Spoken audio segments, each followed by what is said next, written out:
বছরের ন্যায় এবছরও মেদিনীপুর সদর ব্লকের পলাশী প্রাথমিক বিদ্যালয়ে অনুষ্ঠিত হলো জাতীয় পতাকা ও রাখি তৈরির একটি কর্মশালা।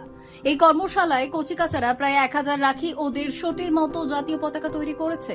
পরিবেশ বান্ধব ফুল ফলের বীজ দিয়েই তৈরি হয় এই পরিবেশ বান্ধব রাখি ও জাতীয় পতাকা, যে রাখি ব্যবহার করার পর আবার পরিবেশের সঙ্গে মিশে যাবে। আর সেই রাখি তৈরি করতে উৎসাহ ছড়িয়ে পড়ে এই কচি কাচাদের মধ্যে। কচি কাচাদের কথায় শনিবারের আনন্দ পরিসরে বিদ্যালয়ের শিক্ষক মহাশয়রা আমাদের শিখিয়ে দিয়েছে, আমরা তাই আজ খুব সহজে আনন্দ সহকারে এগুলো বানাতে পারছি। ভারপ্রাপ্ত প্রধান শিক্ষক সৌম্য সুন্দর মহাপাত্র মহাশয়ের কথায় হাতে কলমে শিক্ষার দীর্ঘস্থায়ী যেমন হয়, ঠিক তেমনি শেখার ভিতও মজবুত হয়। পার্শ্ব শিক্ষক শিক্ষিকা গোপীনাথ বাসকে ও মামুনি বেশরা জানালেন, কচিকাচারা নিজেদের হাতে জাতীয় পতাকাগুলি তৈরি করছে এবং সেগুলি নিয়ে তারা প্রভাত ফেরিতে অংশ নেবে।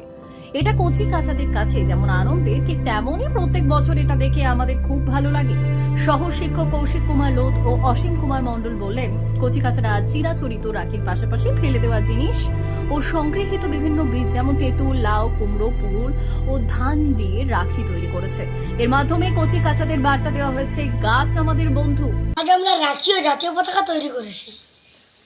আচ্ছা, কি কি দিয়ে বানালে রাখি? আজ আমরা রাখি, উল, চিট, বীজ ইত্যাদি দিয়ে রাখি তৈরি করেছি।